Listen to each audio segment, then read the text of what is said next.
భక్తివర్ణ ప్రేక్షకులకి శుభోదయం.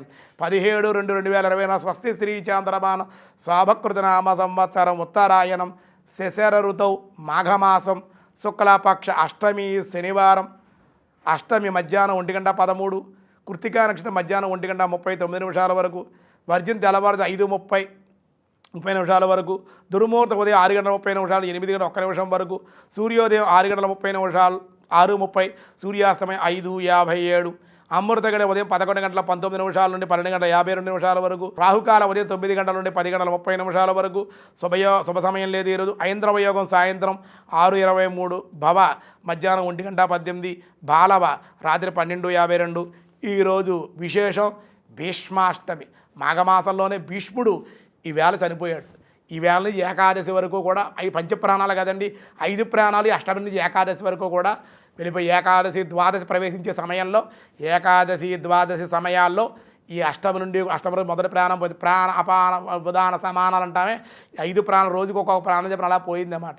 అంచేత భీష్ముడికి ఇవేళ నుంచి కూడా ఈ 5 రోజులు కూడా తర్పణాలు ఇవ్వడం. ఏకాదశి రోజు బాగా విపరీతంగా గురువుగారు భీష్మాచార్యులు గారు వల్ల విష్ణు సహస్రనామాలు వచ్చింది. ఎన్నో విషయాలు భీష్ముల ద్వారా మనం తెలుసుకున్నాం కూడా. ఆయన గురువుగారు కాబట్టి భీష్ముడికి అందరూ కూడా తర్పణాలు ఇచ్చి భీష్ముల వారిని ఆరాధిస్తే చాలా మంచిది. ఈరోజు దినారంభ చక్రాన్ని బట్టి మేష, వృషభ, మిథున, కర్కాటక రాశి వారికి మిశ్రమంగా ఉంది. అలాగే సింహ, కన్య, తుల, వృశ్చిక రాశి వారికి కూడా మిశ్రమంగానే ఉంది.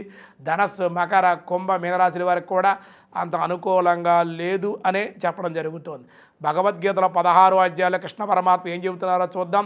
దేవాసుర సంపద్ విభాగ యోగంలో పార్థాయ ప్రతిబోధితాం భగవతాం నారాయణేన స్వయం వ్యాసేనాగ్రదిత పురాణమునినా మధ్యే మహాభారతం అద్వైతామృతవర్షిణి భగవతేమష్టాదశాధ్యాయిని అంబా త్వామనుసందదామి భగవద్గీతే భవద్వేషిణి ఆత్మసంభవిత స్తబ్ధ ధనమానమదాన్విత యజంతే నామ యజ్ఞస్తే దంబేనా విధిపూర్వకం అంటున్నారు.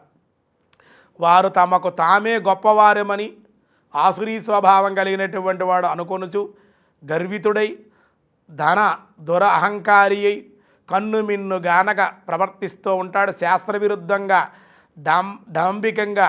డాంబిక ప్రధానంగా పేరుకు మాత్రమే యజ్ఞమును ఆచరిస్తూ ఉంటాడు. ఈ దంభము, అహంకారము, రాక్షస గుణాలు కలిగినటువంటి నేనే యజ్ఞం చేస్తున్నాను, 10 మంది ముందు నేనే చేస్తున్నాను, సాలివే వేసేసుకునేవాడు, నేనే యజమాని, ఈ కోట్ల రూపాయల యజ్ఞాన్ని నేనే ఖర్చు పెడుతున్నా, ఈ గుడి నేనే కట్టా అని వాడు దంభాన్ని, ఈ పూజ నేను చేస్తున్నా, యజ్ఞం నేను చేయిస్తున్నా, ఈ కళ్యాణం నేను చేయిస్తున్నా, ఈ గురువుగారికి గృహదానం నేను చేశా, ఆయనకి ఆ దానం నేను చేశా, పేదవాళ్ళ ఇల్లు నేను కట్టించా, అన్నదానం నేనే చేయిస్తున్నాను అని ప్రదర్శించుకుంటా బయట బట్టలు వేస్తాడు. ఎదురుగుండా వచ్చేసి వాడు ఆ దంభాన్ని నేను రాజకీయం కోసం వాడు ఆ విధంగా ఆసురీ గుణాలు కలిగినట్టు అలా చేస్తాడు. వినయ సంపద కలిగినటువంటి, సత్వగుణం కలిగిన, దైవ సంపద కలిగిన అలా చేయడు. వాడి పేరు కూడా బయటికి రాకూడదు అనుకుంటాడు. అందరూ చెప్పుకోవాలి, వాడు చెప్పుకోడు, అందరూ చెప్పుకోవాలనుకుంటాడు. సత్వగుణం కలిగినటువంటి వాడు ఈ అహంకారంతో ఆసురీ గుణాలు కలిగినటువంటి తాను తానే ప్రకటించేసుకుని తనని మించినటువంటి వాడు ఎవడో లేడు అనుకుంటారు అని చెబుతాడు. అహంకార బలం దర్పం కామక్రోధం చ సంశ్రిత మమాత్మ పరదేశేషు ప్రదుష్యంతాభ్యసూయక. పైగా అహంకారం, బలం, దర్పం, కామం, క్రోధం వసులై ఇతరులను నిందిస్తూ ఉంటారు. మన ఇళ్లలో కూడా చూడండి, అన్నదమ్ములుంటే వాళ్ళ దగ్గర పడదు, వాడు తమ్ముడిని చూసి ఏడవడం అసూయ మాట. వాడు అన్న బాగా సాధించిన ఎక్కడ డబ్బులు సంపాదించేస్తాడో అనే భయాలు అన్నదమ్ముళ్ళు కూడా ఈ మధ్యలో తయారయ్యి. అప్పచెల్లుల్లోను తల్లిదండ్రుల్లో కూడా భేదాభిప్రాయాలు వచ్చేసాయి ఈ మధ్య. ఒక కూతుర్ని ఒకలా చూడటం, కొడుకుని ఒకలా చూడటం, ఇంకో కొడుకుని ఒకలా చూడటం, ఇలా భేదభావాలు వచ్చేసాయి. కలియుగం కదండి, అలా ఉంటుంది. కాబట్టి అటువంటి అహంకారం కానీ, బలం కానీ, దర్పం కానీ, కామం కానీ, క్రోధం కానీ వీడికి వసూలైపోతాడు. వీడు దానివల్ల అందరినీ నిందిస్తాడు. తన శరీర బలంతో గర్వంతో ఉంటాడు.